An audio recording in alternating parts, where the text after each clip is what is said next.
नमस्कार, आप देख रहे हैं पंजाब केसरी लाइव और इस समय हम खड़े हुए हैं उसी खोरी गांव की सीमा से लगते हुए दिल्ली का जो इलाका है उसके अंदर खड़े हुए हैं।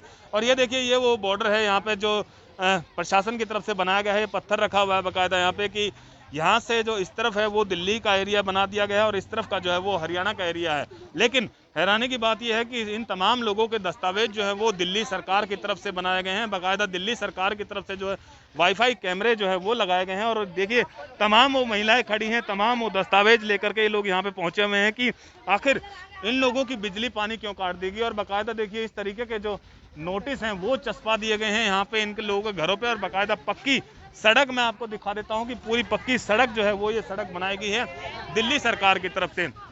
क्या कुछ आप लोग दस्तावेज लेके आए हो? क्या ये रहे हमारे दस्तावेज। क्या नाम है? ये रहे खुर्शीदा। ये आधार कार्ड है, पहचान पत्र है, राशन कार्ड है, बिजली का बिल है। देखो ये रहे।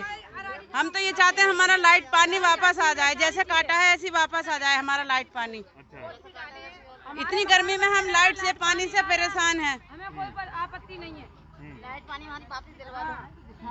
हमारे बच्चे बहुत परेशान हैं। हमने दिल्ली में वोट दिया है। दिल्ली में वोट दिया हमने, तो दिल्ली वालों को तो बोलेगी हम सब बना हुआ है हमारा तो। हम तो हमारे बच्चे जरा। मेरा नाम नईमा है सर। रात को 8 बजे 15 तारीख को इन्होंने हमें बगैर इत्तला के हमारी लाइट काट दी और हमसे कहा कि आप दिल्ली में नहीं हो, आप हरियाणा में हो, और अगर आपको कोई शिकायत है तो आप अपने एसडीएम के पास जाओ, हाई कोर्ट जाओ और अपने नेता के पास जाओ। साई राम को हमने वोट दिए, साई राम हमसे पूछने नहीं आए कि तुम मर गए या जिंदा हो।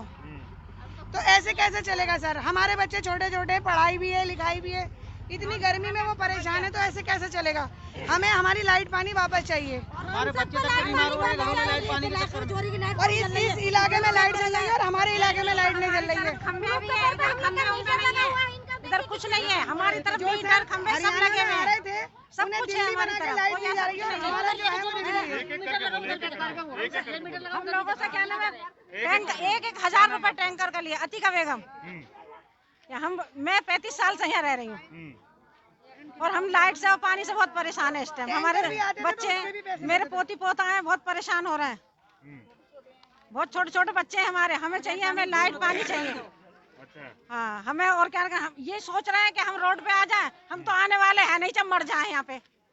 हम बाहर निकलने वाले नहीं है। मरेंगे, हम नहीं छोड़ेंगे अपना घर। हम अपना घर नहीं छोड़ेंगे। कुछ भी लाइट पानी 15 तारीख को जब से लाइट काट है, जब से चोरी वालों को थोड़ा सा यहाँ के बारे में पूछना चाहूंगा मैं कि कितने टाइम से ये कॉलोनी बसी है, क्या है, क्या नाम है जी आपका? मेरा नाम ब्रिज कुमार है और मैं RWA का प्रेसिडेंट हूँ यहाँ का। जी, क्या चीज़ जाना चाहते बताएं? कितने टाइम से बसी हुई है और किस तरीके से जो है वो ये बसी थी, थोड़ा इसके बारे में बता दीजिए। देखिए, ये कॉलोनी जहाँ तक कि मुझे जानकारी है, इस कॉलोनी को बसे हुए कम से कम 30 से 40 साल हो गए। जब से मैं देख रहा हूँ इसको 40 साल के आसपास हो गए हैं। और ये लोगों की, ये छोटे से बड़े यहाँ हुए हैं, इनके बच्चे, शादी ब्याह सारे लोगों के यहाँ हुए हैं। और ये शुरू से ही सारे लोग दिल्ली वालों को ही वोट करते आए हैं। दिल्ली के ही इनके सारे आईडी कार्ड हैं, सभी सारे दस्तावेज इनके पास दिल्ली के हैं। लेकिन इनको जानबूझ करके इनको परेशान किया जा रहा है। कहीं ना कहीं कुछ षड्यंत्रकारी नेताओं के थ्रू, कुछ जो अधिकारी लोग हैं वो लोग भी कुछ नेताओं के प्रभाव में आकर के परेशान कर रहे हैं। जबकि जब हमारे पास सारे दस्तावेज दिल्ली के हैं, तो फिर हमारी बिजली पानी काटने का क्या औचित्य है? इसे नहीं काटना चाहिए। जबकि आप देख रहे हैं कि दिल्ली सरकार ने भी जो सारे यहाँ पर कैमरे लगाए हुए हैं, CCTV कैमरे लगाए हुए हैं, हमें सड़क की सुविधा दी गई है और दिल्ली हमारी बहुत पीछे तक दिखाती है।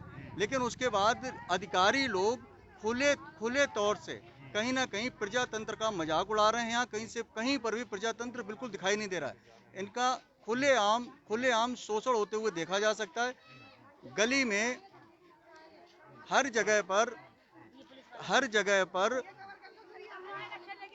इसी तरह से कुछ लोग, कुछ लोग जो हैं, कुछ लोग ऐसे आते हैं, जैसे कि यहाँ पर कुछ समय पहले कुछ लोगों ने यहाँ पर फर्जी तरीके से एक डिमार्केशन कराया, जो फर्जी तरीके। सर मैं भी मिलूंगा तो देखूंगा।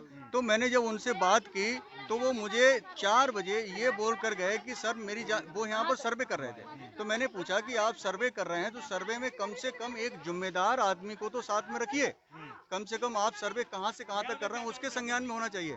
लेकिन वो अपने मनचाहे तरीके से सर्वे कर रहे थे। जब मैंने 4 बजे उनको रोका तो बोले सर मेरा अभी टाइम हो गया, मैं कल आकर के, अभी बहुत सर्वे होना है, मैं कल आकर करूंगा। लेकिन वो उसके बाद दोबारा कभी आए नहीं और घर में बैठ करके ये सर्वे हो गया।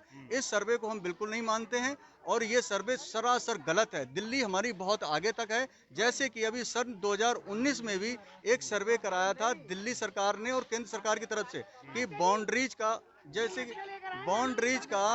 बाउंड्री जो है वो क्लियर की जाए, हरियाणा, दिल्ली की या यूपी की। तो वो उस बाउंड्री को जब क्लियर करके उन्होंने अपनी रिपोर्ट दे दी गई, उस रिपोर्ट के आधार पर हमारी दिल्ली, आपको गूगल अर्थ पे देखा जा सकता है कि हम लोग दिल्ली में कम से कम यहाँ से जिस जगह खड़े हैं, यहाँ से बहुत अंदर तक, कम से कम 1.25 किलोमीटर और अंदर तक जाते हैं, दिल्ली हमारी जाती है। तो हम ये चाहते हैं कि साहब हमारी अधिकारी लोग इस पे ध्यान दें और यहाँ की पब्लिक के लिए बिजली पानी बहाल करें और हम लोगों का शोषण बंद करें। बिल्कुल, देखिए इन लोगों का कहना है कि एक तरीके से गलत तरीके से जो है वो इस इलाके का सर्वे किया गया और जिसके बाद से इस पूरे इलाके की जो है वो बिजली और पानी काट देगी और जिसको लेकर के इन लोगों में जो है वो खासा रोष है और इन लोगों का साफ तौर से कहना है कि कहीं ना कहीं जिला प्रशासन इन लोगों को जो है वो तंग किया जा रहा है और इसके बावजूद जो है वो इन लोगों का कहना है कि जिस तरीके से इनके बच्चे जीना मुहाल हो रखा इन बच्चों का और इनकी जो गाढ़ी कमाई, इनकी मेहनत की जो कमाई है उससे इन लोगों ने मकान बनाया है, तो इसको लेकर के इन लोगों के दिल में भी कहीं ना कहीं डर सता रहा है।